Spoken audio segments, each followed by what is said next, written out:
lo escribí en forma personal, pero no saqué la fotografía y preparé el PDF, así que al finalizar la clase de hoy lo que voy a hacer es eso, prepararles el PDF y se los voy a enviar por autogestión. Así ese tema lo tienen perfectamente claro. Y le agregué la parte de escala Kelvin para que el tema termómetro de gas y escala absoluta de temperaturas quede perfectamente entendido. Con lo que les voy a enviar van a poder abordar del libro el tema en otras condiciones. Habiéndolo entendido, ya es mucho más fácil para acercarse al libro. Bueno, a ver si hay alguna consulta. No. Bueno, vamos a comenzar la clase de hoy. Todavía está ingresando gente. Esperamos un poquitito.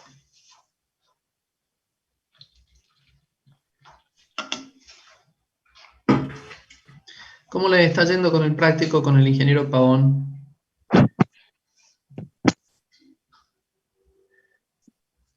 ¿Van bien? Ya han tenido la segunda clase seguramente. Bueno, tengo el chat activo, así que si hay alguna... un trabajo práctico. ¿De qué es el trabajo práctico? ¿De calorimetría? Ah, perfecto. Esta mañana voy a hablar de ese tema de calorimetría.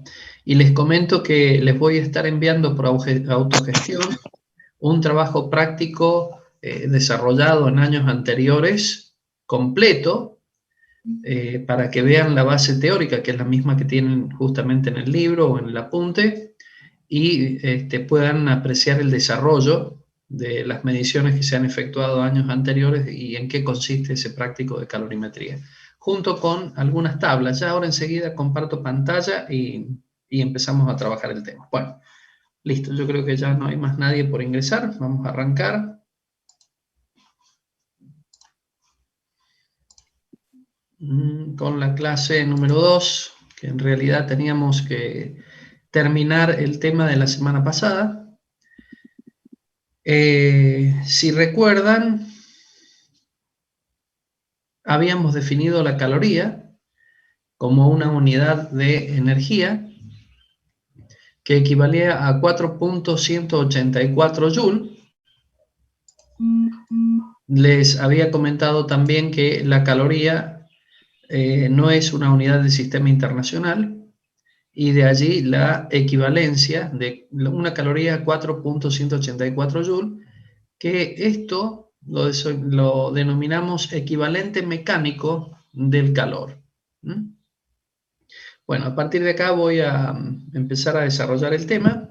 Si hay alguna pregunta, me interrumpen, no hay ningún problema, me detengo para explicar mejor si eventualmente no estoy transmitiendo bien el concepto o no está llegando.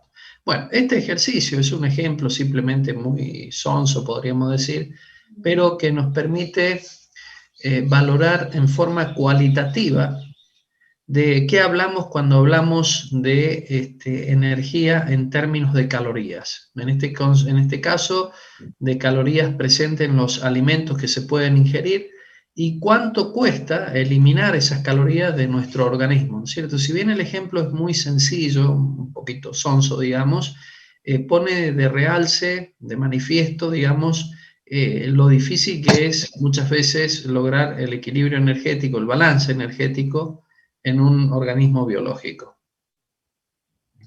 Y algo habíamos hablado la semana pasada de la definición de calor específico, donde la definición de calor específico, decíamos, era la cantidad de energía, calor, que se necesita para elevar la temperatura de una determinada sustancia en 1 grado Celsius. En este caso la sustancia era agua.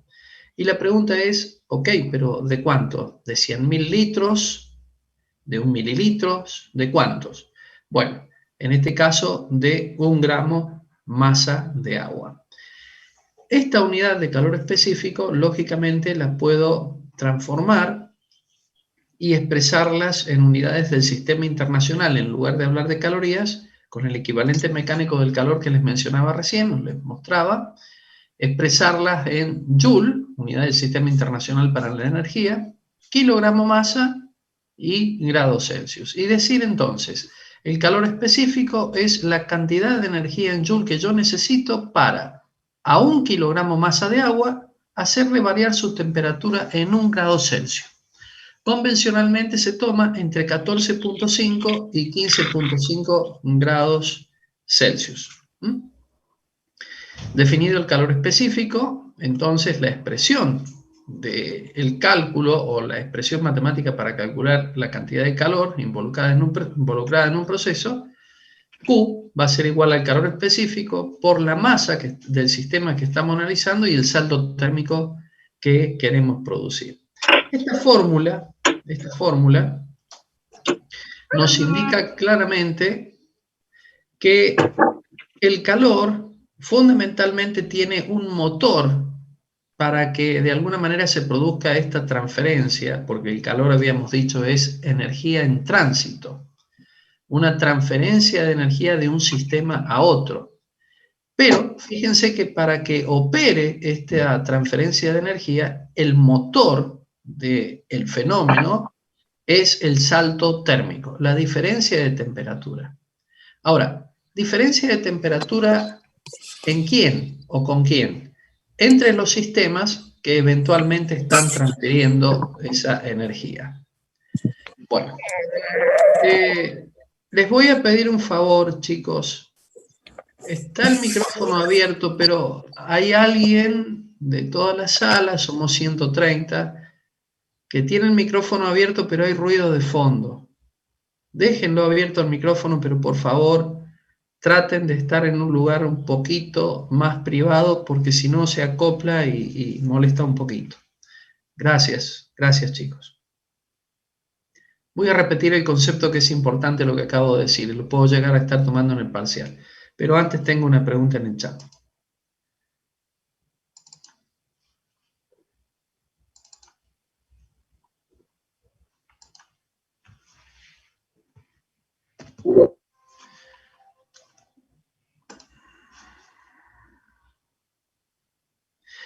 Sí, Facundo, yo los puedo silenciar, eso es correcto, pero a ver, vamos a convenir algo.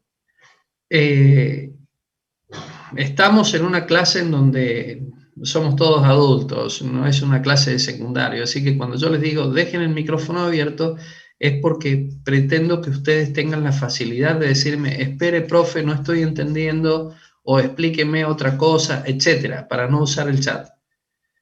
Y no estar silenciándolos de acá como si yo fuera un dictador o algo por el estilo. Pero para eso necesito que todos tengan la amabilidad y la cortesía de poder cuidar el detalle ese de que no hayan ruidos de fondo. Aunque ahí está mi perrita, está ladrando y por eso pido disculpas. Bueno, vuelvo a compartir pantalla. Estábamos en la clase 2. Les decía que el calor es energía en tránsito, pero para que esa energía en tránsito, ese flujo de energía se produzca, es necesario producir un salto de temperatura. O que exista un salto térmico, una diferencia de temperatura entre dos sistemas, un sistema A y un sistema B. Esa diferencia de temperatura es un indicador de estados térmicos distintos entre un sistema A y un sistema B. Y nosotros observamos en la naturaleza que todos los sistemas tienden a un estado de equilibrio termodinámico.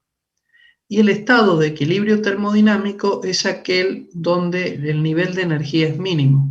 Y el nivel de energía es mínimo cuando esos estados tienden a igualarse. Ahora, los estados térmicos, ¿cómo se los cuantifica para poder decir un sistema tiene más o menos estado térmico que otro o a lo sumo igual? Por medio de un parámetro macroscópico que es la temperatura. La temperatura no es energía. La temperatura es una propiedad, una magnitud que nosotros podemos medir para cuantificar el estado térmico de un sistema. Cuando digo magnitud no me refiero a magnitud física, sino me refiero a un parámetro del sistema para poder definir el estado térmico. Recuerden que la temperatura no es una magnitud física, ya lo habíamos hablado y está escrito aquí en el apunte que les envié el porqué. Entonces, el salto térmico es el motor que facilita o produce, digamos, la transferencia de energía en forma de calor. Otra cosa, cuando hablamos de equilibrio termodinámico, no solamente me refiero a las transferencias de calor, a las diferencias de temperatura, que son ese motor, sino también me refiero como equilibrio termodinámico a la bolsa que implica lo que estamos hablando más el equilibrio químico más el equilibrio mecánico. Un ejemplo para que se den cuenta. Yo puedo tener una estructura donde está sometido a la acción de fuerzas y bajo ciertas condiciones se encuentra en equilibrio. Es un equilibrio estático dentro del campo de la mecánica. Decimos, está en equilibrio la estructura. No hay transferencia de calor, está en equilibrio térmico. O sea, no pierde ni absorbe calor. Pero internamente y microestructuralmente se están produciendo transformaciones a nivel químico, básicamente a nivel metalúrgico, y por lo tanto no está en equilibrio termodinámico. Entonces, resumen, el equilibrio termodinámico implica, número 1, el equilibrio térmico. Ya dije qué significa. 2, el equilibrio mecánico. 3, el equilibrio químico. Bueno, la calorimetría, ¿no es cierto?, nos permite determinar este parámetro que denominamos calor específico y lo hacemos en laboratorio por medio del calorímetro de las mezclas, que ya el ingeniero Pavón lo habrá explicado, como me dijeron ustedes, y el día de hoy les estaré enviando un práctico completo desarrollado al terminar la clase. Lo importante de esto es saber que el calor específico no es constante, depende de la temperatura. Ahora, nosotros decimos que el calor específico del agua vale 1 en las unidades que corresponden, ¿no es cierto? Por ejemplo, calorías por grado Celsius por gramo masa, vale 1. Pero ese calor específico es un valor medio que tomamos para el agua, porque en rigor de verdad el calor específico depende de la temperatura y se modifica con esta, como por ejemplo muestra la figura. Por lo tanto, el concepto, la idea a guardar es la siguiente. Cuando nosotros hablamos de calor específico de una sustancia, estamos hablando de un calor específico medio. La pregunta es, ¿cómo se lo calcula? Bueno, experimentalmente determinamos valores del calor específico para distintas temperaturas. Teniendo esos puntos discretos, podemos aplicar el teorema del valor medio y calcular con esta fórmula, que es el teorema del valor medio o teorema fundamental del cálculo integral, y calcular, como les decía, el calor medio de la sustancia. Ahora, ¿qué me indica esta fórmula? Se las explico. En primer lugar, esta fórmula no solamente se usa para el cálculo de calores medios, sino que se usa para la determinación de cualquier valor medio funcional, porque por eso es el teorema fundamental del cálculo diferencial e integral. Pero básicamente trabaja de la siguiente forma. Si ustedes calculan el área debajo de esta curva entre las verticales T1 y T2 y tienen el número que representa esta área, esto va a ser igual a tomar una altura determinada, que yo le llamo Cm, y multiplicarla por la base T2 menos T1. Si ustedes pasan la base T2 menos T1 a la izquierda, le queda T2 menos T1 por Cm. Ahora, ¿qué es Cm? El valor del calor específico medio. Pero fíjense lo siguiente, cuando yo paso T2 menos T1 a la izquierda, multiplicado por Cm, la figura que se genera es un rectángulo. Entonces, el área de ese rectángulo es numéricamente igual al área debajo de la curva que representa este calor específico en función de la temperatura. Entonces, el teorema del valor medio lo que hace es igualar en términos numéricos dos áreas. Y de allí despejamos el valor de Cm, que va a depender lógicamente de este valor C sub t, donde C sub t es C en función de t. ¿De dónde sale esta C en función de t? Puntos discretos, que luego unimos por medio de una curva o lo integramos en forma numérica. Bueno, no puedo activar el chat. ¿Alguien me puede asistir, por favor, para activar el chat sin dejar de compartir la pantalla? Agradeceré si me pueden ayudar con eso, por favor. Porque quisiera tener el chat a la izquierda de la pantalla para poder... A ver, un segundito, que alguien me está preguntando en el chat.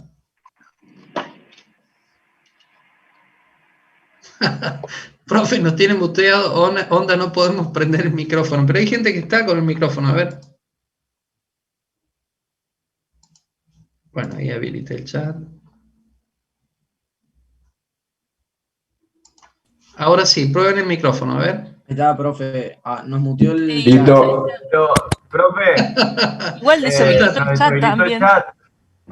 Pará. A ver el chat ahora. No. No puede. No, lo sacó. Ahí está. Ahí está. ¿Ahora? Sí, ahora ahí sí. Profe, Bueno, ténganme paciencia. Che. no hay drama. Profe, Bueno, vamos. una consulta. Sí, ¿Usted dale. cuando está compartiendo, tiene la barrita de tareas arriba de todo o la saca? Pará un poquito, voy a compartir ahora. Sí, tengo la barra de tarea arriba. Seguridad, ¿No tienen participar. una figura o algo que sea como el chat? Están 3 puntitos, en los 3 Sí, puntitos. claro. sí, es que ahí voy, a los 3 puntitos, pero escúchenme, cuando cliqueo chat, no, ¿saben qué pasa? Estaba deshabilitado el chat, por eso no podía verlo, porque yo lo cliqueaba al chat y no me salía, pero era porque estaba seguramente deshabilitado, ¿sí? ¿Ahora lo puede ver, profe? Sí, por supuesto, ahora los tengo. Bueno, Perfecto. no se rían, no se rían de mí, che, soy medio bruto con esto. Sí, No. igual, profe, la pregunta que habían hecho era si después lo subía al V al PDF. Sí, por supuesto. Yo los tengo, miren, les quiero hacer un comentario, si me permiten. Yo las tengo organizadas las clases así, miren, ven acá, clase 1, 2, 3, ahora estoy hablando de la 2. Pero lo importante es que a ustedes les va quedando el material dividido por clases. ¿Qué quiero decir con esto? Lo que yo voy enviando, vayan separándolo en carpetas para que no les queden mezclados los temas. Entonces les queda ¿cómo se dice? La materia perfectamente armado por bloques, no hay cómo errarle, saben qué estudiar y todo lo demás. ¿Lo están haciendo eso? Sí, profe. Y Sí, profe. fíjense, yo tengo, a ver, les voy a mostrar la clase de hoy. En la clase de hoy yo voy a trabajar sobre este PDF, que es lo que me está preguntando la señorita, y les voy a enviar todos estos otros PDF. O sea, el que dice clase es el que yo desarrollo con ustedes en vivo, pero los otros son materiales importantes que van a tener que les va a servir para el práctico y para completar el tema. Inclusive les voy a enviar un ejercicio resuelto donde explico con un ejercicio resuelto mucho más fácil lo que vamos a ver ahora, que es cambio de fase. Pero bueno, me voy a ese tema, si no perdemos tiempo. A ver, clase 2. Bueno, dicho esto del calor específico medio, esta es una pregunta de examen en donde preguntamos si el calor específico de una sustancia es constante o no. La respuesta es que no, pero los valores medios que tomamos son justamente eso, valores medios de referencia para poder calcular. Otro tema interesante es que el calor específico de, por ejemplo, sustancias gaseosas, hay que distinguir entre un calor específico a presión y a volumen constante. Depende cómo yo esté midiendo ese calor específico de la sustancia, si lo hago a condición de presión constante o a condición de volumen constante, las cantidades de energía que necesito para elevar la unidad de masa en 1 grado Celsius es diferente. Entonces, aquí les pongo el ejemplo del aire, que a presión y a volumen constante tiene diferentes volúmenes de energía para poder cambiar en 1 grado Celsius la temperatura de la unidad de masa.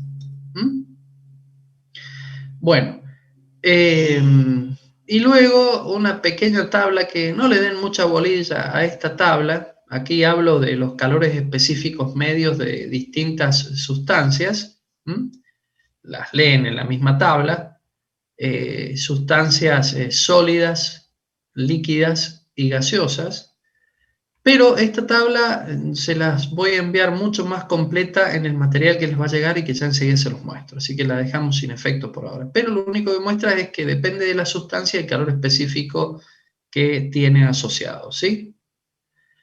La energía calorífica, o podríamos decir el calor, es energía en tránsito o flujo de energía. Porque antes y después de ese proceso, que yo le llamo acá ese tránsito, está o queda almacenada como energía interna. Fíjense este detalle. Hay dos ideas acá dando vuelta. Energía calorífica o calor Q y energía interna U. Lo importante, chicos, es que el calor es energía interna, energía en tránsito. Energía en tránsito es Q, el calor. Un tránsito de energía. Pero ese tránsito de energía produce modificaciones de energía interna en dos sistemas. Entonces, el sistema que tiene mayor energía interna pierde algo de esa energía, esta transita, fluye hacia otro que eleva la energía interna que posee hasta un cierto valor, y esa elevación de energía es la que se logra a causa de que otro la ha cedido. Por eso la ecuación básica en un calorímetro de las mezclas es calor cedido igual a calor absorbido. Ejemplo, una sustancia tiene un estado térmico elevado y cede 1000 paquetes de energía.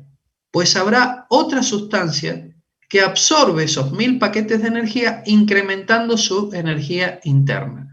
Cuando hablamos de energía interna de un sistema, nos estamos refiriendo cualitativamente al estado térmico que tiene ese sistema.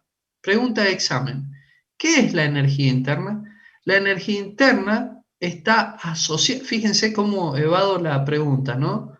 Porque yo digo, ¿qué es la energía interna? Y digo, la energía interna está asociada a la energía cinética y potencial de las partículas que constituyen el sistema.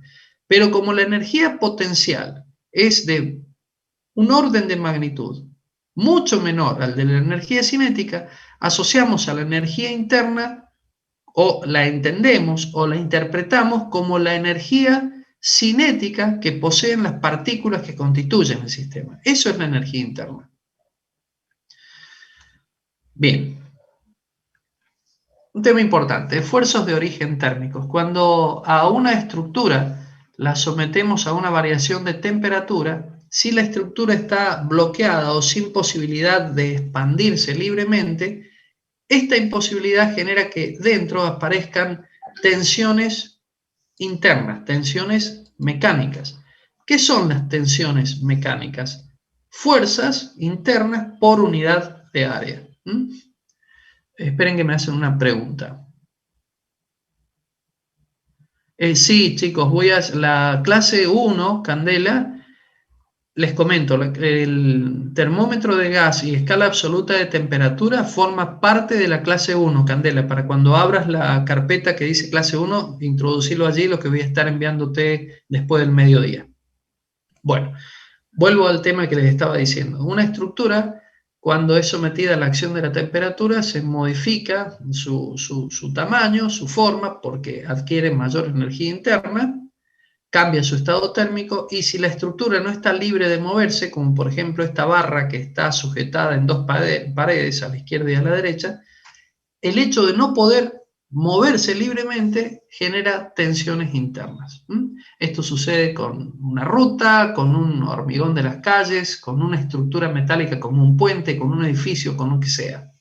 Y hay que tenerlo siempre presente al tema de los esfuerzos térmicos, ustedes que van a ser ingenieros industriales, porque puede traer problemas de tipo estructural si uno subvalora este fenómeno. ¿Cómo se soluciona? Con algo que se llama juntas de dilatación, entre otras. Bueno, acá están los ejemplos de aquellas estructuras que sufren modificación por efectos térmicos. Aquí puse yo dos aviones que ustedes son muy jovencitos, no los conocieron. El Blackbird, un avión militar americano, y el Concorde, avión europeo, pero ambos con velocidades supersónicas, muy caros, porque, por ejemplo, el Blackbird, mientras están cargándole combustible en la pista, lo está perdiendo por las juntas de dilatación, por eso es tan caro. El avión despega, adquiere una alta velocidad y se vuelve a reabastecer en vuelo porque mientras está en pista y en la fase de despegue hasta la velocidad de crucero sigue perdiendo combustible. Pero escuchen esto, por la fricción aerodinámica de este aparato con el aire, se produce calentamiento. Así como cuando ustedes en invierno se friccionan las manos. Bueno, el avión, podríamos decir, se fricciona en la atmósfera y se produce calentamiento. El calentamiento, que es aumento de temperatura, que es una manifestación macroscópica del cambio de energía interna, produce dilatación del cuerpo. Y en ese momento se cierran las juntas de dilatación de los tanques de combustible y deja de perder combustible y el avión avanza hacia su misión. Un avión que supera los 3.000 kilómetros por hora. Y el Concorde sucede lo mismo. Es un avión carísimo porque en vuelo supersónico, por ejemplo, de Inglaterra hasta Nueva York, el avión se estira 15 centímetros. Entonces eso trae problemas tecnológicos de tipo hidráulico y eléctrico, justamente para poder tener en cuenta esas dilataciones térmicas. O sea, se agranda el cuerpo. Me dice Ramiro que no le queda claro el tema de esfuerzo térmico, si lo podría repetir. Sí. Fíjate, Ramiro, supongamos que esto es una barra de acero. Esta es una pared de tu casa a la izquierda y una pared a la derecha. Hacemos un hueco en una pared, en la otra, y colocamos esa barra, por ejemplo, de 2,50 m de longitud. Le colocamos hormigón, mezcla aquí y aquí, lo dejamos fraguar. Listo. Ahora, ha quedado fija la barra a la izquierda y a la derecha. ¿Qué significa fija? Que bueno, que está clavada allí en las paredes y no, esas paredes impiden que esta barra se desplace a la derecha y a la izquierda. Ahora, Ramiro, si yo esa barra vengo y la caliento, por ejemplo, con un soplete, la voy calentando, lo que sucede, Ramiro, es lo siguiente. Sucede que se modifica su estado térmico, porque estoy incrementando la temperatura y esa es la manifestación de que el estado térmico está cambiando.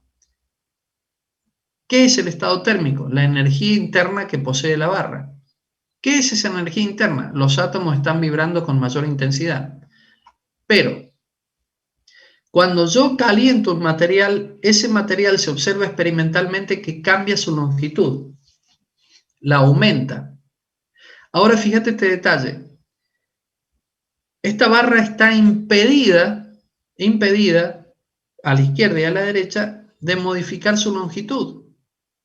Es decir, físicamente la pared de la izquierda y la pared de la derecha no se lo permiten. Entonces, como no se lo permiten y la barra no puede estirarse, pero el fenómeno que estamos describiendo exige que se estire, eso hace que se acumulen fuerzas internas en la barra.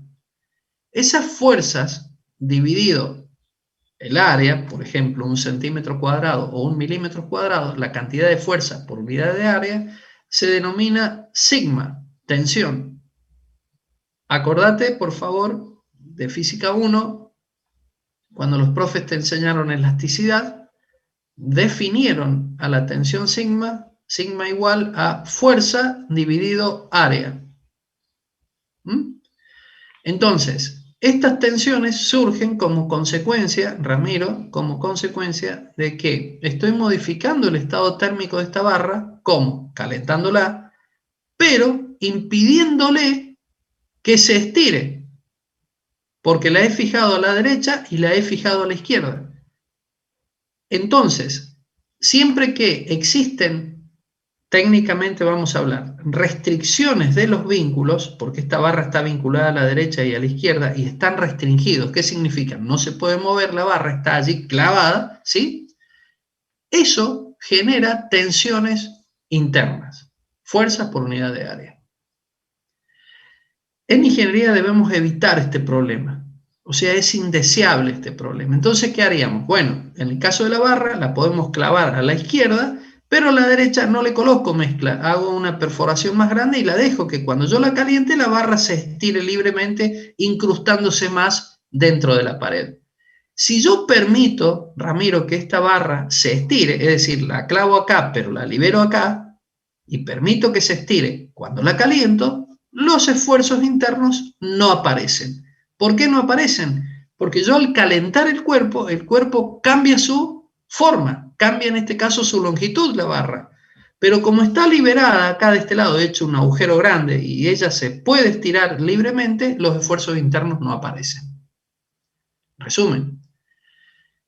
Para que aparezcan los esfuerzos internos es necesario que exista una restricción de vínculos. Te doy un ejemplo. Cuando vos vas por una calle de hormigón, las gomas del auto van continuamente, por ejemplo, en circunvalación, van continuamente tac, tac, tac, tac, golpeando. ¿Sí? ¿Qué golpean? Las juntas de dilatación. Si ustedes si bajan, ese hormigón está como transversalmente al sentido de circulación, tiene como una suerte de canal que se llena con alquitrán. Esas son juntas de dilatación, porque cuando el sol calienta, el hormigón se agranda. Y si yo lo restringo, no le genero esas canaletas con hormigón, lo restringo de ambos lados, se quiebra como un vidrio totalmente. En definitiva, cuando el sol calienta el hormigón, cambia el tamaño de esos bloques de hormigón. Entonces la junta de dilatación, te voy a tirar un número cualquiera, que tiene, por ejemplo, digamos 3 centímetros, ese canalcito lleno de hormigón. Cuando se calienta en verano, quizás esos 3 centímetros se transforman en 2 centímetros de separación, porque se calientan los hormigones contiguos, aumentan su tamaño, y si yo lo restringo, si no le hago esa junta de dilatación, literalmente se quiebran, explotan. ¿Lo entendiste ahora? Tomás me pregunta... Sí, Tomás, cuando el objeto se enfría recupera su longitud inicial, correcto. Entonces, Tomás, si yo lo tengo esto liberado, o sea, con una perforación grande aquí, la barra se desplaza hacia la derecha cuando la caliento, la enfrío, recupera su longitud inicial. Pero va y viene y no pasa nada.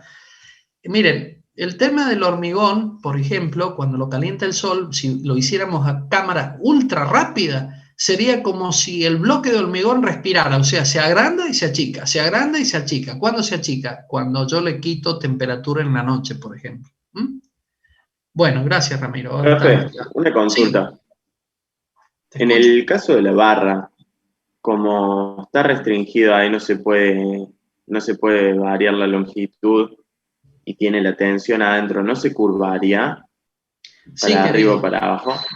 Sí, querido. En general, tiende el material de alguna forma a compensar esas variaciones de longitud. Entonces, como tú dices, se curvaría hacia arriba o hacia abajo. Eso que se curva hacia arriba o hacia abajo se llama falla por pandeo. Muy bien. Excelente. Y en esos casos, profe, sí se modifica el material. Onda, que se dobla, no puede volver a su estado original. ¿O sí? Sí, por supuesto. Ahora, ya que lo estás mencionando, vuelve a su estado original porque la deformación, como decía el compañero recién, hacia arriba o hacia abajo, está todavía dentro del campo elástico del material. Lo vieron en Ley de Hooke el año pasado. ¿Se acuerdan? Si el material está dentro del campo elástico, todo lo que estamos diciendo es válido. Cuando cesa el calor ese, por ejemplo, supongamos que lo está calentando el sol, cuando cesa el calor, el material recupera su longitud inicial. ¿Pero por qué? Porque estuvo siempre dentro del campo elástico. Ahora, si el material pasa ciertos límites de tensiones, o sea, ciertos valores máximos de este valor sigma que se denomina tensión de fluencia, si se pasa de la tensión de fluencia, entonces ingresamos en el campo plástico. Y escuchen esto. El material recupera algo de la longitud inicial, pero no toda. No recupera el 100%. Se queda con un remanente de estiramiento, pero ha fallado el material. Nosotros consideramos que ya ha fallado el material, salvo algunos procesos de la ingeniería civil que permiten cierto grado de plasticidad por norma, y tienen que ser procesos muy controlados. ¿Respondí la pregunta? ¿Profe? Sí, profe. Sí, escucho. ¿Qué otra Disculpe, pregunta? ¿cómo se llama cada campo que dijo recién? O sea, el que recupera el 100% de su longitud sería el campo elástico. Sí, señor. ¿Y Y el cuando otro? vos, plástico, cuando Plástico. vos, por ejemplo, mirá, cuando vos estirás un alambre y lo dejás de estirar y recuperó exactamente su longitud inicial, tenés que saber que estás en el campo elástico. Pero si vos tenés un alambre, por ejemplo, y lo estirás y luego lo dejás de estirar y queda, por ejemplo, 1/10 de milímetro más largo, es porque ingresaste en el campo plástico. Desde el punto de vista de la ingeniería decimos que el material ha fallado. Porque entrar en el campo plástico del material es acercarnos mucho al límite de rotura. Por eso lo evitamos. Pero, aclaro, en ingeniería civil se permite cierto grado de plasticidad a la estructura por norma, con procesos muy controlados. O sea, puedo ingresar en el campo plástico, pero de alguna manera en forma controlada, no porque estoy entrando en un terreno ya peligroso, ¿sí? Pero las normas lo especifican bien. Ahora, en general, escuchen, esto es ingeniería civil, pero en general, dentro del área de la ingeniería mecánica o industrial, que sería el caso de ustedes, nosotros vamos a trabajar con materiales, lo que estoy diciendo es para materiales metálicos, por ejemplo, bronces, aluminios, aceros en sus diversas formas, ¿de acuerdo? Entonces decía, para los materiales metálicos en general, vamos a estar trabajando dentro del campo elástico del material.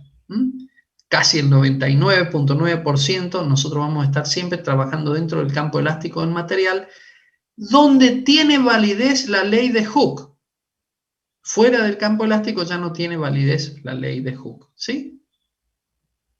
Entonces, por ejemplo, vamos a citar un ejemplo de ingeniería. Allí en la ruta nueva de Córdoba, la ruta 34 de Altas Cumbres, que cruza desde Falda del Carmen hasta Copina, no sé si la han visto, los viaductos que construimos el año pasado. Bueno, mi función específica era la construcción de las 95 vigas de los viaductos. Si no lo han visto, vayan a visitar ese lugar, es muy bonito. Pero específicamente dentro de la ingeniería mecánica, ¿cuál era mi función? Controlar que el pretensado de los 52 alambres que lleva cada una de esas vigas no salieran del campo elástico del material. En el proceso de construcción se utilizan sistemas hidráulicos para estirar los alambres antes de hormigonar las vigas, pero no los podemos estirar de cualquier forma. Hay un protocolo o un procedimiento.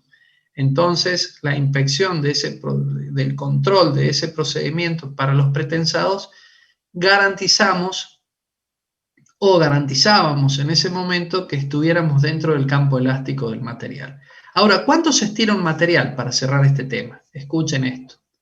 Los alambres tenían alrededor de unos 46, 47 metros de longitud y finalizado el estiramiento de las vigas que quedaban en 40 metros, el estiramiento era del orden de los 30 centímetros, 29, 32 centímetros, 31, para que ustedes se den una idea. ¿Cuánto se estira un material metálico?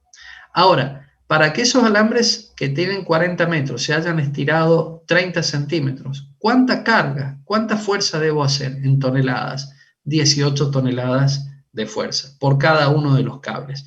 Y tenían 52 cables las vigas, o sea, cada viga soportaba, una vez fraguada, una fuerza interna de pretensión de alrededor de 800 toneladas, para que se den cuenta. ¿Cuánto pesaban las vigas? Alrededor de 130 toneladas. ¿Sí? ¿Quedó claro más o menos lo que dije?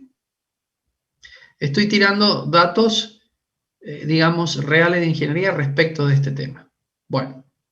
O sea, profe, que el estiramiento del material hace que el material mismo se haga más resistente a la tensión. No se hace más. Sí, pero pará. Yo estoy en el campo elástico. El campo elástico. Entonces, si yo dejo de estirar el material recupera su longitud inicial y no se hace más resistente a la tensión. Ahora, Si a ese material lo hago pasar un poquitito al campo plástico, escuchen muy bien lo que estoy diciendo, excelente la pregunta del compañero.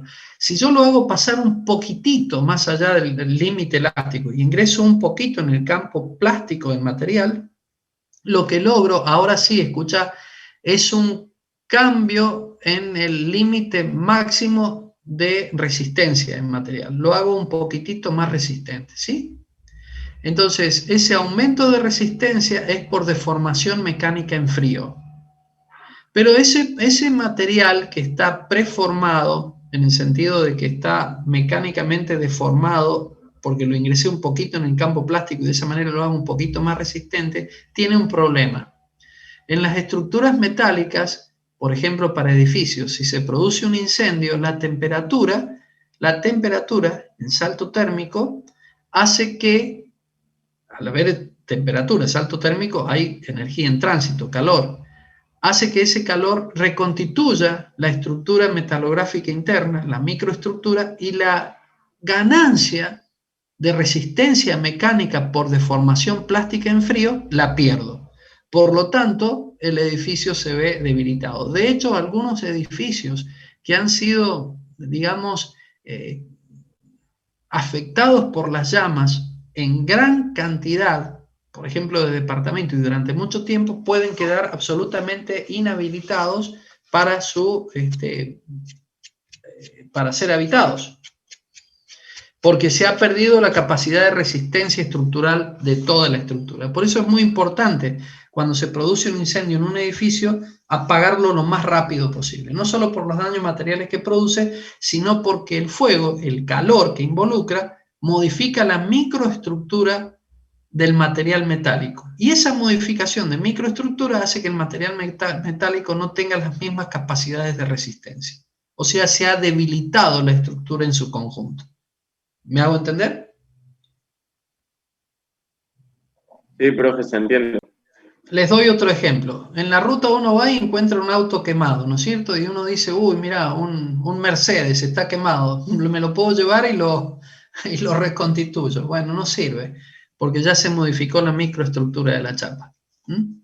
Probablemente te lo llevas, lo armás y empieza a fisurarse por un lado, por otro.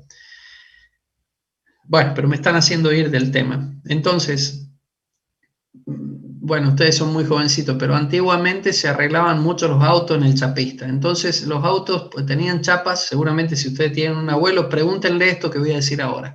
Lo llevaban al chapista y el chapista, con un procedimiento de soldadura autógena, quizás también lo conocen, pregúntenle a algún abuelo o a su padre, soldaba la chapa en ese lugar que se había fisurado.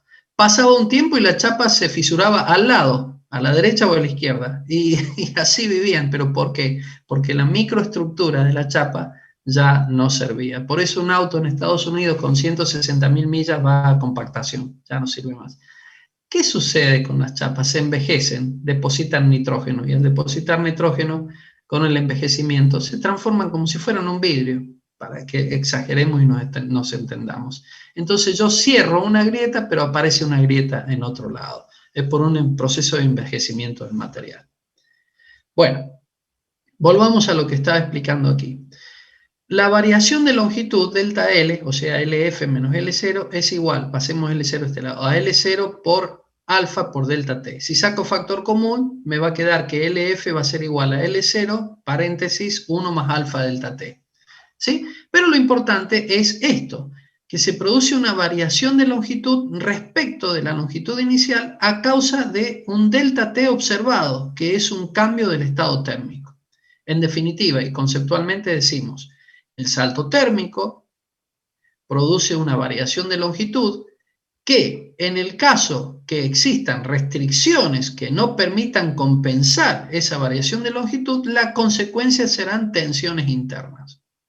Por eso en el diseño de una estructura es muy importante, como me preguntaba recién un compañero que no entendía, es muy importante prever las dilataciones térmicas que se producen.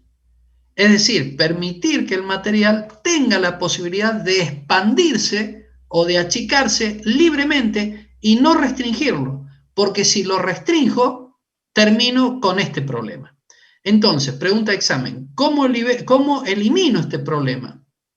por medio de un diseño en la estructura que permita libremente las dilataciones de origen térmico, es decir, con cambios de temperatura por adición o extracción de energía interna, que ello permita que el material pueda alargarse o acortarse libremente sin restringirlo, sin impedírselo, porque si se lo impido, la consecuencia va a ser tensiones internas, que a veces son indeseables.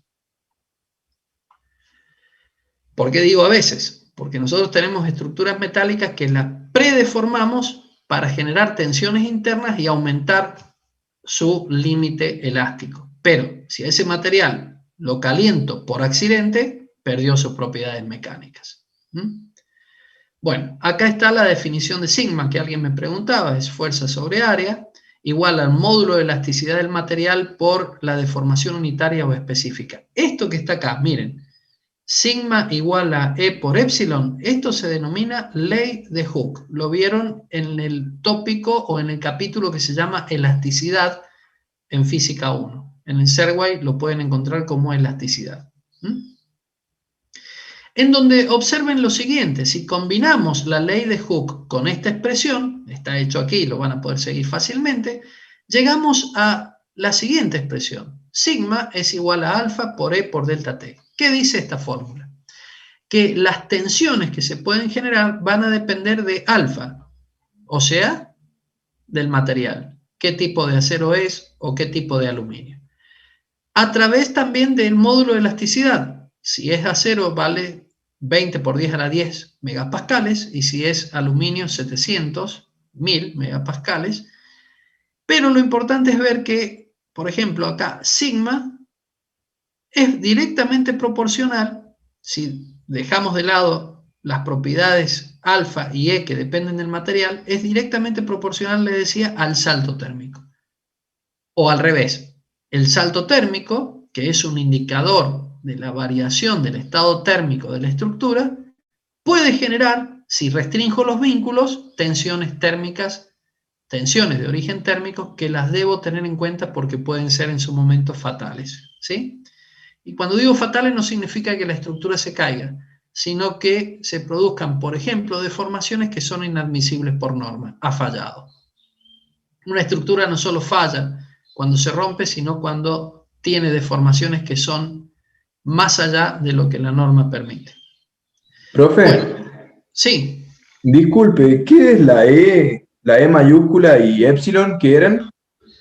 La E mayúscula se llama módulo de elasticidad longitudinal del material. O lo podés encontrar en el libro como módulo de Young. Se escribe así, mira, módulo de Young. ¿Es la misma que la Y? Claro, módulo de Young. Y-O-U-N-G, módulo de Young. Sí, profe, se llama disculpe, ¿no? Módulo de elasticidad longitudinal, sí. En tensión, ¿no, la fórmula no tenía menos el módulo de Young? ¿O es otra fórmula? No, es otra fórmula, porque que se llama, escuchá, que se llama también ley de Hooke, pero para resortes. La fuerza que genera un resorte es igual a menos K por delta X. Ahí está el menos que vos decís. Listo, donde K es una constante elástica que depende de la geometría y del material con el que se construye el resorte, y delta X la deformación, si lo he comprimido o lo he estirado.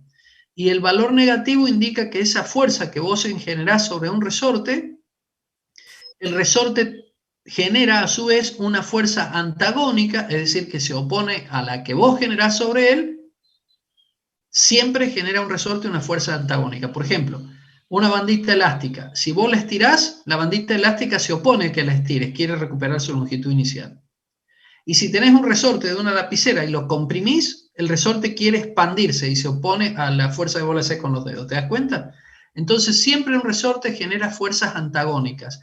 Antagónica significa que el resorte siempre se opone al agente externo que quiere deformarlo. Por eso el signo menos. Perfecto, profe. ¿Y epsilon qué era? Epsilon se denomina alargamiento unitario o alargamiento específico. Epsilon es esto. delta L sobre L0. Si vos te fijás, delta L se mide en milímetros y L se mide en milímetros. Milímetros sobre milímetros, adimensional. Por eso, alargamiento unitario, porque no tiene unidades. O alargamiento específico, porque no tiene unidades. Sí, pero solamente no, está bien, solamente es un número en términos porcentuales, delta L sobre L0, eso es epsilon.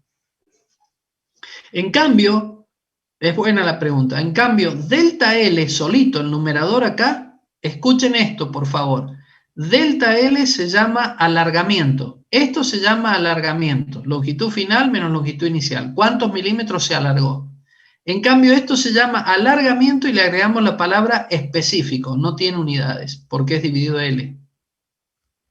Específico o unitario. ¿Por qué unitario? Porque tomamos la cantidad de alargamiento por unidad de longitud. Calor latente y cambio de fase, sí. Sí, ahí en la fórmula de fuerza sobre área, ¿qué significa el alfa? Disculpe. Sí, alfa es una propiedad del material y se llama coeficiente de expansión térmica. Y su unidad es 1 sobre grados Celsius y se saca de tabla. Entonces, claro, varía dependiendo de cada material. Claro, entonces si vos tenés un problema de origen térmico, en donde hay grandes saltos de temperatura, por ejemplo en el desierto, en el día es un calor infernal y en la noche un frío extremo. Allí tenés amplio margen de variación de temperaturas, grandes valores de delta T. Entonces vas a buscar un material que tenga un alfa pequeño, por ejemplo, si tu problema es la temperatura, y además vas a facilitar que el material pueda estirarse y achicarse libremente. Lógicamente, claro, cuando uno como ingeniero diseña una estructura, no la diseña en función de esta formulita, pero sí como ingeniero uno tiene en cuenta todos los factores medioambientales que van a influir sobre la estructura.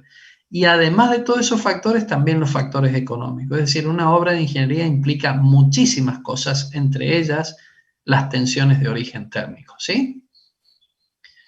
Sí, profe, y otras cuestiones también. Por ejemplo, cuando nosotros montábamos en los viaductos las vigas esas que yo les digo de 130 toneladas, lo hacíamos con otra estructura que nos permitía levantar ese mamotreto y depositarlo donde hoy lo ven ustedes, pero teníamos que tener control en las velocidades de viento. No podíamos operar aquellos días que hubieran vientos que superaran los 35 kilómetros por hora, porque afecta aerodinámicamente la estructura y se nos podía caer el puente grúa con viga, operarios y todos juntos, ¿entienden? Entonces, cuando hacíamos las operaciones de montaje, teníamos en cuenta los informes del servicio meteorológico y in situ usábamos una aplicación que seguramente ustedes la conocen, WinGuru, que es muy buena. Y bueno, WinGuru nos daba la evolución del viento en el día, entonces de esa manera nosotros sabíamos si podíamos operar ese día con el puente grúa o no. Porque el proceso de izado y depositar la viga donde queda para poder construir el viaducto no se hace en 2 minutos, lleva un cierto tiempo. Entonces teníamos que tener una ventana en el clima donde el viento no nos afectara. Allí en mi canal de YouTube pueden ver esas vigas que... Hay un video que se llama Vigas Nabla, búsquenlo en mi canal de YouTube y ahí las van a ver. Bueno, seguimos. Calor latente y cambio de fase. ¿Qué es un cambio de fase? Decimos que hay un cambio de fase cuando las características físicas de una sustancia se han modificado. Por ejemplo, yo tengo hielo y al fundirse se transforma en agua. Entonces, líquida. Entonces, las características físicas del agua se han modificado, pasaron del estado sólido al estado líquido. Bueno, miren, les explico rápidamente lo que van a leer aquí. Miren, fíjense, yo tengo hielo a 30 grados bajo cero, pero para esa cantidad de hielo, por ejemplo, 500 gramos, pasarlo al vapor a 120 grados, tengo que hacer lo siguiente, presten atención. Tengo que agregar una cierta cantidad de calor Q para, escuchen, modificar el estado térmico del hielo y pasarlo de 30 grados bajo cero a 0 grados. Entonces, necesito una cierta cantidad de calor Q1 solamente para variar la temperatura de menos 30 a 0 grados, pero sigo teniendo hielo. Repito, sigo teniendo hielo, con la diferencia que tengo hielo a 0 grados Celsius, y antes los tenía a 30.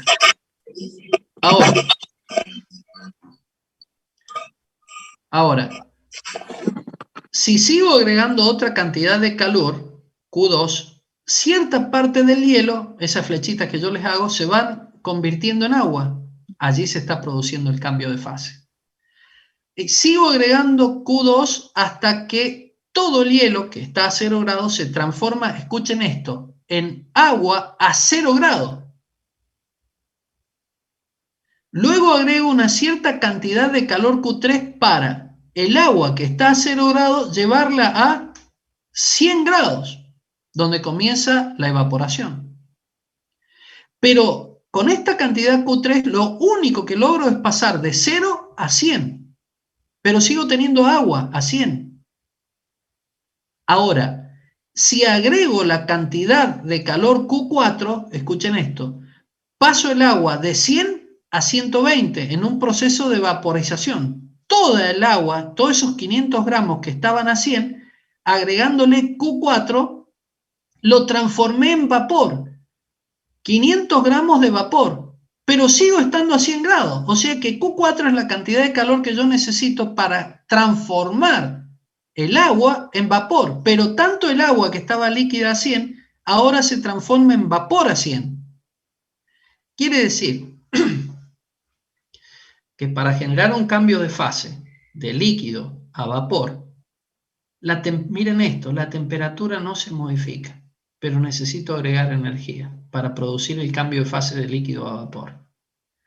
Ahora digo, si quiero pasar ese vapor a otra temperatura, vapor a 120 grados, no a 100, tengo que seguir agregando calor.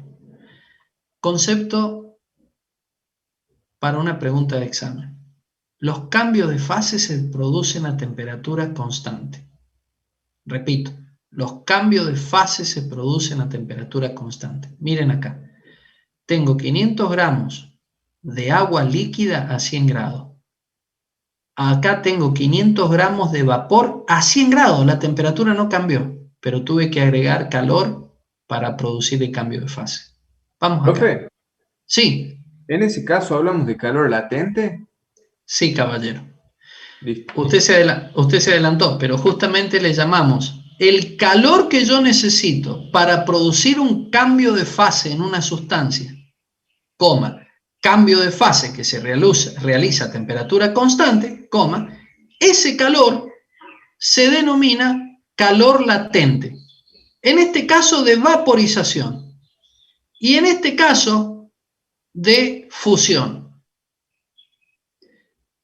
Porque tengo hielo y agua a 0 grados, pero parte del hielo se está fundiendo y transformándose en agua. Pero hasta que los 500 gramos de hielo se transformen en 500 gramos de agua, el cambio de fase de hielo a agua se realiza a la temperatura constante de 0 grados.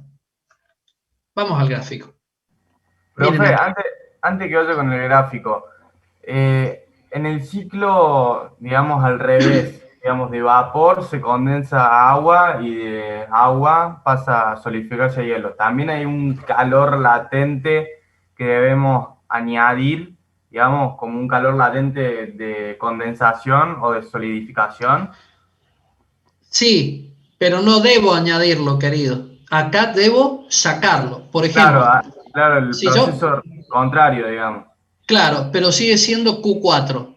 Por ejemplo, si yo tengo vapor a 100 grados, 500 gramos de vapor a 100 grados, pero lo quiero ahora por la condensación tenerlo líquido, para convertir 500 gramos de vapor a 100 gramos a 500 gramos de agua a 100 grados, necesito extraer Q4. El mismo número, digamos. El mismo número, que se denomina calor latente de vaporización. Perfecto, gracias. Esas calorías para evaporar son las que tengo que agregar, son las calorías que tengo que sacar para producir el proceso inverso.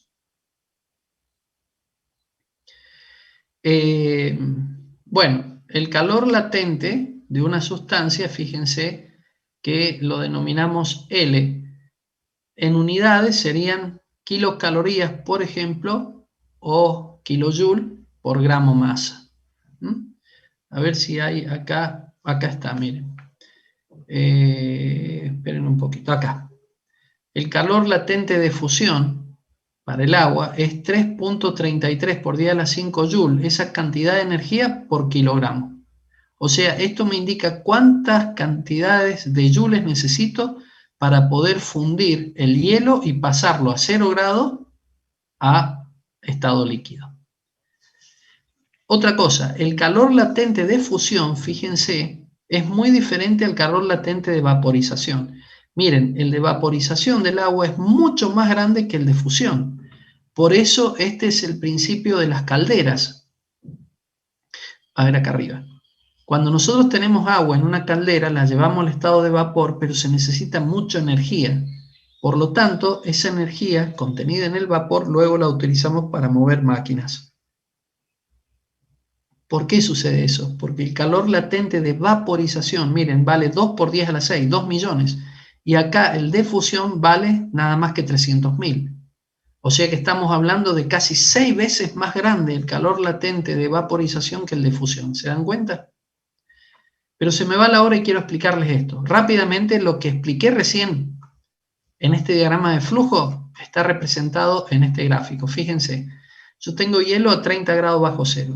Necesito esta cantidad de calor, acá en el segmento, fíjense, energía en joule, calor, para elevar la temperatura hasta cero. Pero acá la temperatura es constante. Noten esto, pregunta de examen, temperatura constante. ¿Qué está sucediendo acá en el tramo B?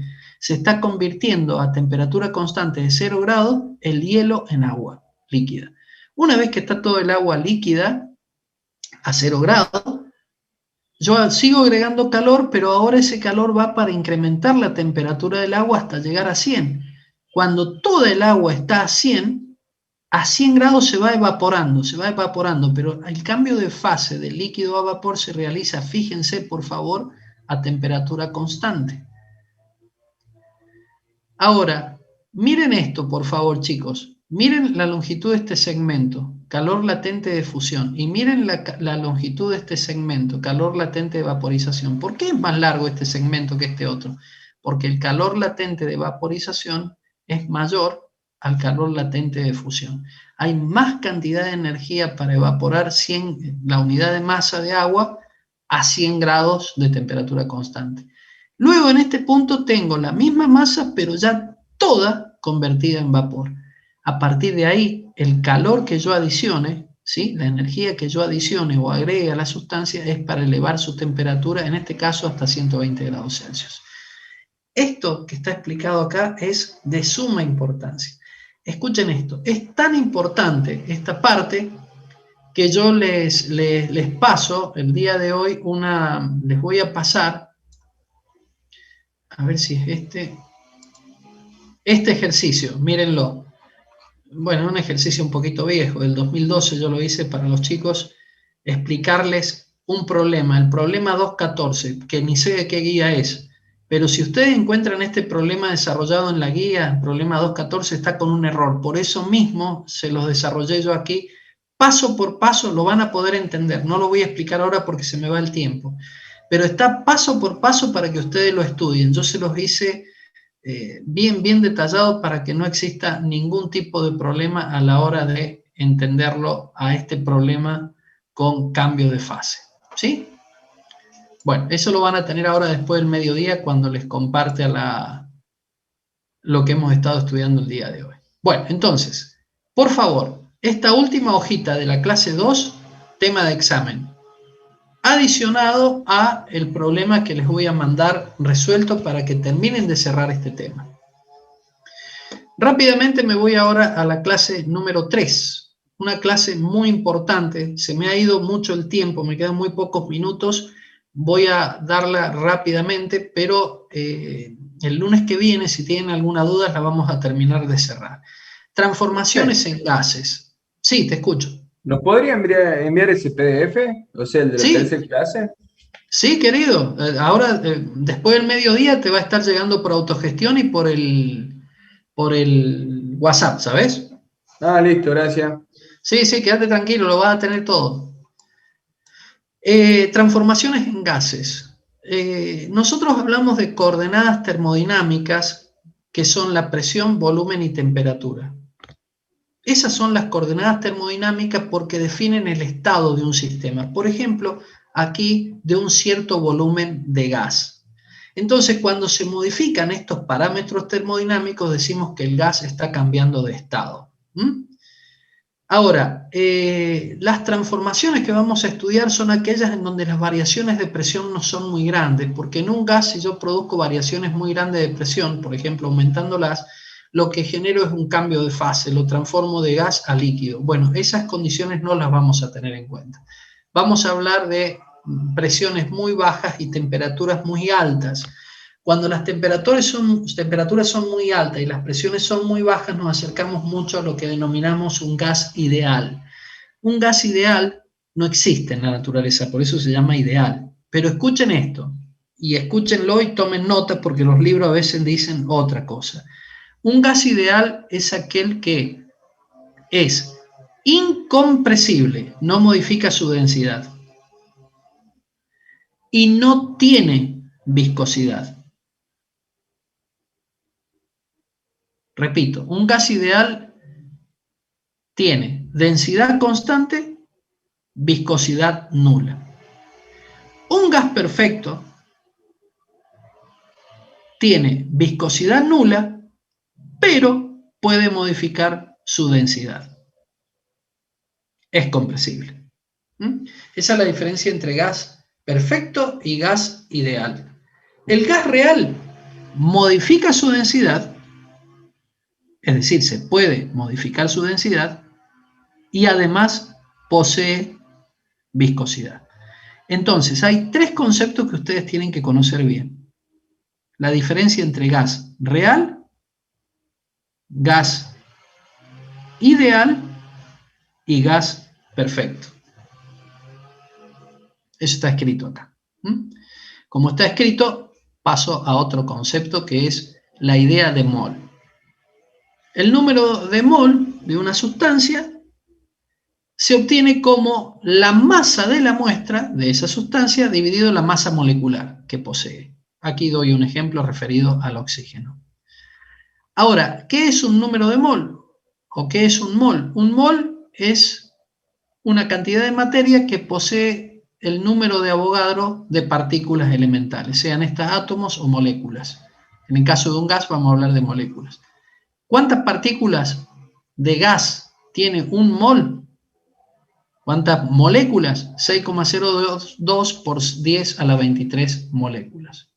Entonces, en esta parte de termodinámica, en general, podemos hablar de gramos de sustancia o podemos hablar de moles de sustancia, que es equivalente. Referirnos a un sistema gaseoso en termodinámica en términos de gramos, expresando su masa, o en términos de moles, que también es una alusión a la masa, porque fíjense que si yo hablo del número de moles y multiplico por la masa molecular del gas, tengo la masa en gramos de la muestra.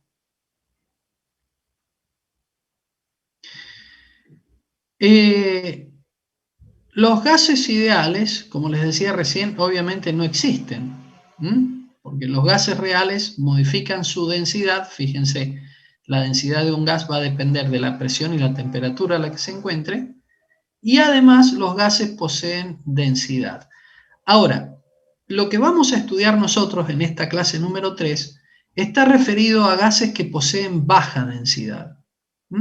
Y cuando yo tengo un gas con baja densidad, fíjense, si yo tengo bajas presiones y bajas temperaturas, bajas presiones y altas temperaturas, porque miren, si este número lo hago pequeñito y este número lo hago cada vez más grande, la densidad, que es lo que me interesa, cada vez va a ser más baja. Entonces, en lo que vamos a estudiar ahora, los fenómenos son referidos a gases que están a bajas presiones y altas temperaturas, lo que queremos decir gases que tengan baja densidad. Y ustedes van a decir, bueno, pero ¿y cuáles serían? El aire, por ejemplo. El aire es un gas que tiene una densidad muy bajita, y eso no significa que esté a alta presión y a baja presión y alta temperatura, pero las características propias físicas del aire, como las vemos a temperatura ambiente, hacen que la densidad sea bajita. Y las fórmulas o los modelos matemáticos que vamos a ver en esta clase número 3 son aplicables. Bueno, ahora imaginemos que tenemos un cilindro con un pistón que hace que exista un cierto gas confinado, encerrado en este volumen. Yo puedo este pistón subirlo, entonces aumenta el volumen de confinamiento del gas, o puedo hacer que descienda, en cuyo caso el volumen de confinamiento disminuye. Pero en ambos casos, tanto con un desplazamiento vertical hacia arriba o hacia abajo del pistón, en ambos casos produzco una modificación de volumen. Ahora, junto con la modificación de los volúmenes de confinamiento del gas, se producen modificaciones también de los otros parámetros termodinámicos, es decir, se producen variaciones de presión y temperatura. Entonces, puede suceder que haya una transformación en gases, es decir, un proceso físico en donde varíen las tres cantidades, volumen, presión y temperatura, donde varíen, digamos, todas las coordenadas termodinámicas. O puedo realizar procesos controlados en donde yo digo, no, voy a hacer variar solamente dos de estas tres coordenadas y dejo la otra constante. Un caso sería hacer mediante algún tipo de proceso que la temperatura no se modifique y permitir que las otras dos variables termodinámicas, presión y volumen, sí se modifiquen, pero controlando que la temperatura no lo haga. Ese proceso, cuando lo estudio, se denomina transformación de la sustancia, porque estoy cambiando presiones y volumen manteniendo la temperatura constante. Y ese proceso en particular se denomina proceso isotérmico, de igual temperatura, y permito que cambien presión y volumen. La ley que rige a este proceso, donde la temperatura es constante y cambio presión y volumen, se denomina ley de Boyle. Aquí está escrito y no se ve muy bien. B larga O Y L E, ley de Boyle. Miren, N es el número de moles, R la constante universal de los gases, y T la temperatura. Si esto es constante, constante y constante, todo esto es constante.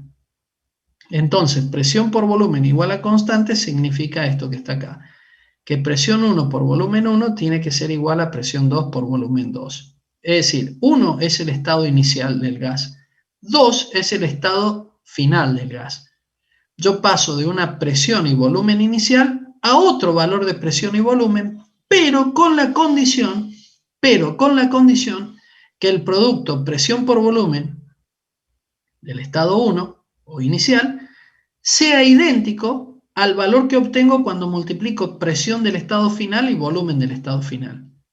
Sé fehacientemente en ese caso que el proceso ha sido a temperatura constante y estoy cumpliendo con la ley de Boyle.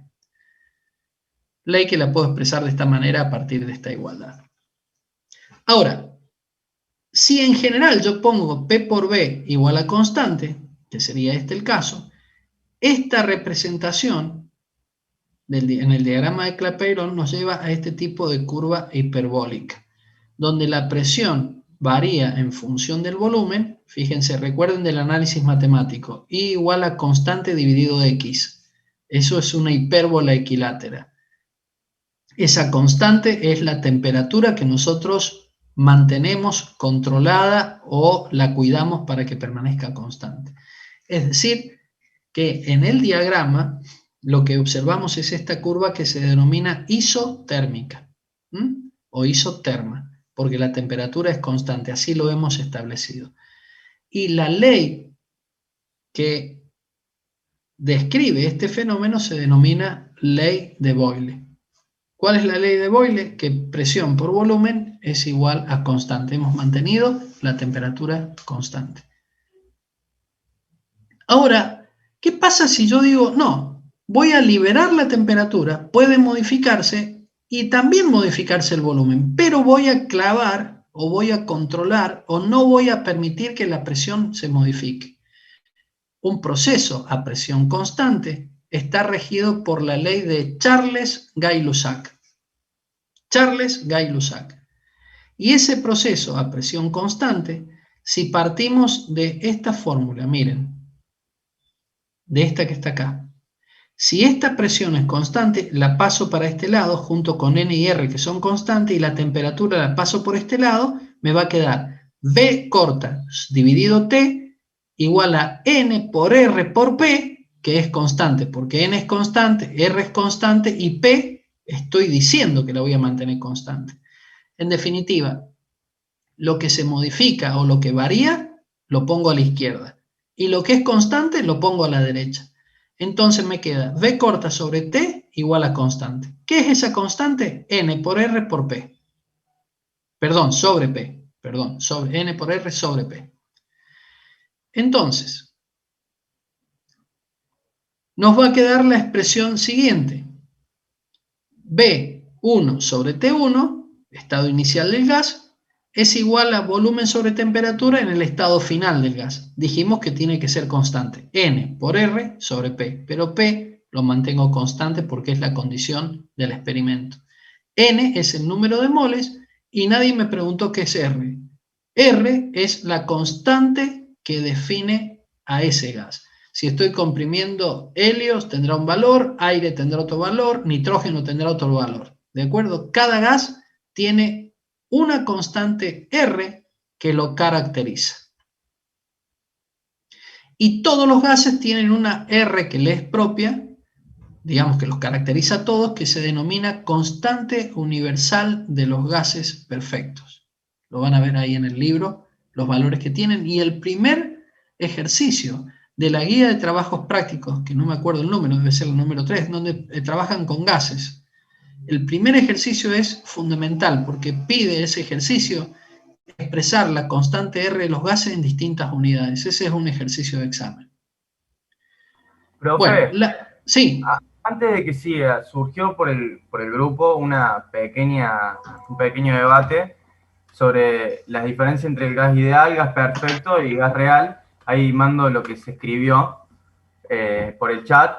Y yo tengo una duda porque yo pienso, yo por lo que entendí, en el gas perfecto la densidad no es que es constante, que la viscosidad es igual a la del gas ideal, pero la del gas perfecto es una densidad variable. Yo entiendo que si uno comprime un gas perfecto, tiene más densidad que si uno no lo comprime. ¿Yo estoy equivocado?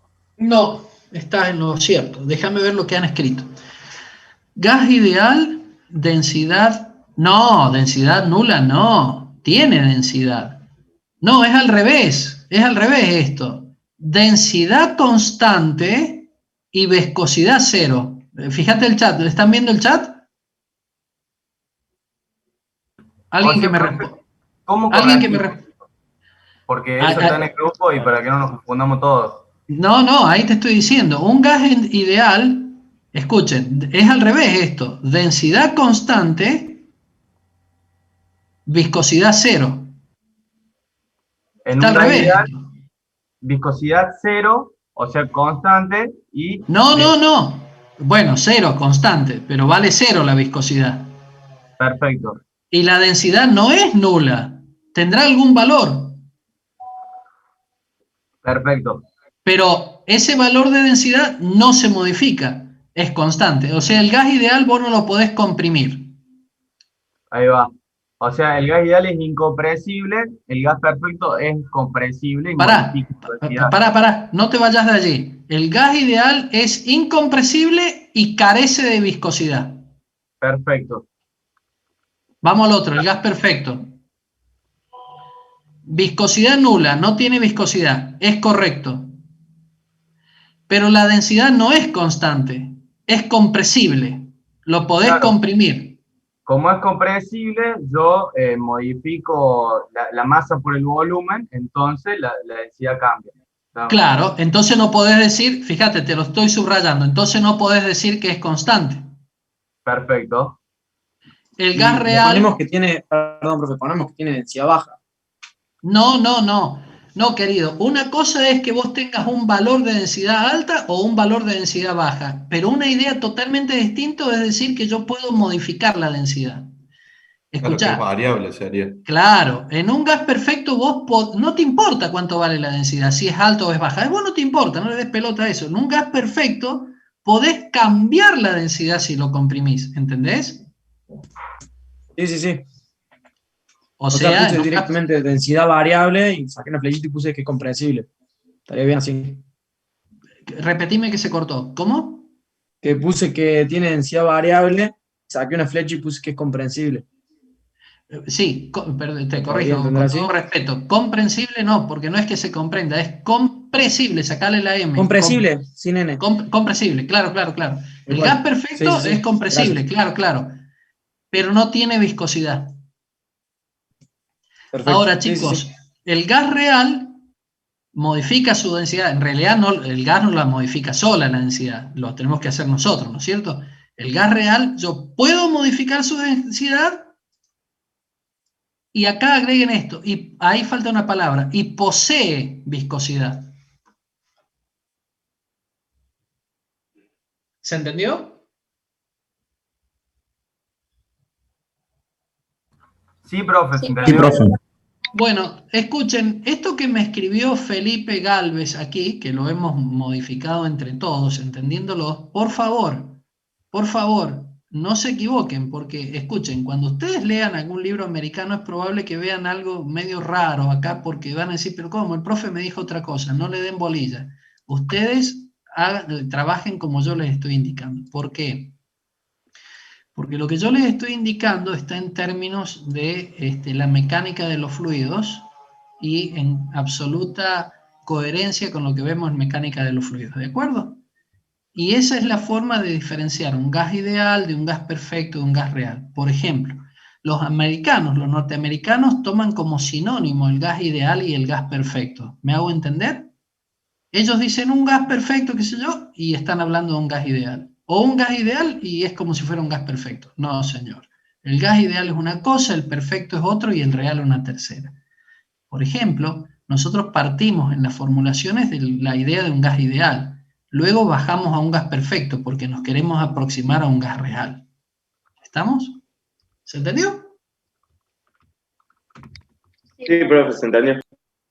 Bueno, perfecto. Por ahí yo soy medio exquisito con esto, pero es porque, por ejemplo, nosotros decimos cuáles son los estados de agregación de la materia. ¿Y qué nos enseñan en secundario? Líquido, sólido y gas. No, eso no es así. Los estados de agregación de la materia para este curso mío, aquí en la facultad, son 3. Fluido, sólido y plasma. Sólido no voy a decir qué es. Ahora, ¿qué es el fluido? ¿Gas o líquido? Los dos, profe. Los dos. El gas o líquido es un estado de agregación de la materia que le llamamos fluido. Luego tenemos el sólido y el plasma, donde el plasma es un estado altamente ionizado de la materia. Bueno, voy a dejar,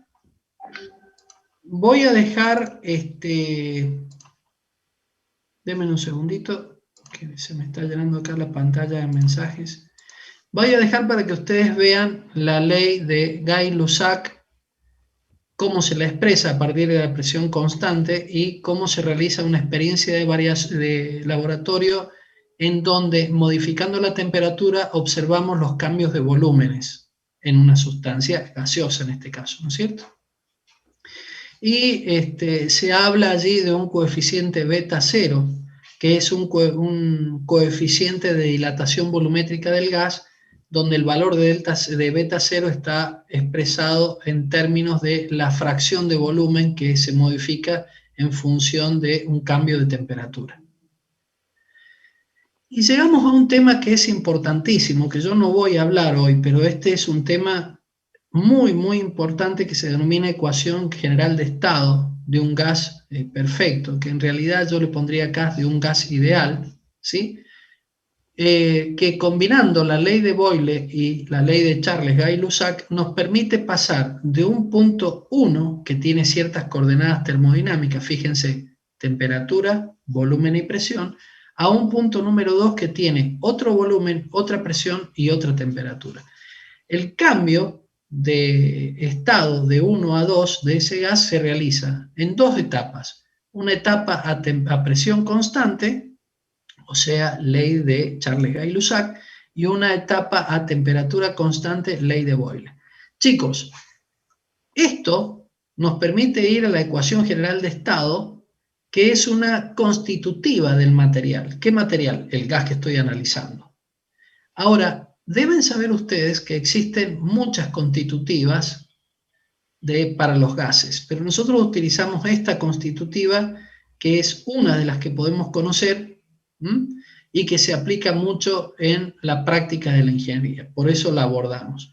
Pero esa ecuación general de estado constitutiva del material, en este caso del gas, la obtenemos combinando dos procesos, uno a presión constante y otro a temperatura constante, o dos leyes, la ley de Charles-Gay-Lussac y la ley de Boyle-Mariotte. Y vamos a llegar a definir ciertas condiciones iniciales o de partida, que son denominadas condiciones normales de presión y temperatura. Y decimos que un gas que se encuentra en condiciones normales se encuentra a 0 grados Celsius, a 1 atmósfera de presión, y bajo esas condiciones sabemos que ocupa un mol, un volumen de 22,4 litros. O sea, un mol de ese gas a esta temperatura y esta presión ocupa un volumen de 22,4 litros. Cuando estas son las condiciones, decimos que el gas se encuentra en condiciones normales de presión y temperatura. Recuérdenlas que es pregunta de examen las condiciones normales de presión y temperatura. Bueno, a partir de estos valores numéricos, después ustedes van a ver acá cómo yo hice los cálculos, van a llegar a esta expresión, P por B igual a N por R por T, donde la temperatura tiene que ir en Kelvin, ya no en Celsius, temperatura termodinámica o temperatura absoluta. Esta expresión que está acá se llama ecuación general de estado de los gases ideales, o sea, un gas que no tiene viscosidad, un gas que no se puede comprimir. Esta ecuación es muy importante porque a partir de ella podemos establecer lo que nosotros denominamos atmósfera estándar, por ejemplo, una aplicación de la ingeniería, con la cual se calibran instrumentos de aviación para hacer factible el tráfico aéreo en todo el planeta. Entonces, por eso esta constitutiva es tan importante y les estoy dando un ejemplo de aplicación práctica de ella, entre muchas otras. Una variación de esta expresión matemática sería la que vemos aquí. Pero fíjense esto qué interesante que es. Esta ecuación general de estado me permite dejar a mí a la derecha, como les decía recién, los valores constantes. N es el número de moles que yo estoy analizando. R es la constante que define el gas, que por ejemplo para el aire tiene un valor definido, un poco más abajo se los digo. Pero lo importante es lo que me queda a la izquierda. Y a la izquierda yo puedo tener la posibilidad de decir cómo evoluciona un gas en donde se producen o se observan variaciones de presión, volumen y temperatura. La ecuación general de estado me puede dar esa respuesta. El lunes que viene les voy a explicar, digamos, cómo esta expresión matemática, la ecuación general de estado, contiene a todas las otras transformaciones que vamos a ver en este tópico de teoría de los gases, de ecuación general de estado. Acá les escribí un poquitito respecto de lo que es teoría cinética de los gases en términos estadísticos, pero quiero llegar, lo van a ver ahí desarrollado, quiero llegar a esta fórmula. Miren esta fórmula, un medio de mv cuadrado, esto es energía cinética. Y noten esto, esta energía cinética, para ese número de moles de gas que estoy analizando, depende del gas, lógicamente, el número de moles y el tipo de gas que estoy analizando, pero depende, como les decía, fundamentalmente de la temperatura. Miren qué poderosa esta fórmula. Esta fórmula me dice lo siguiente.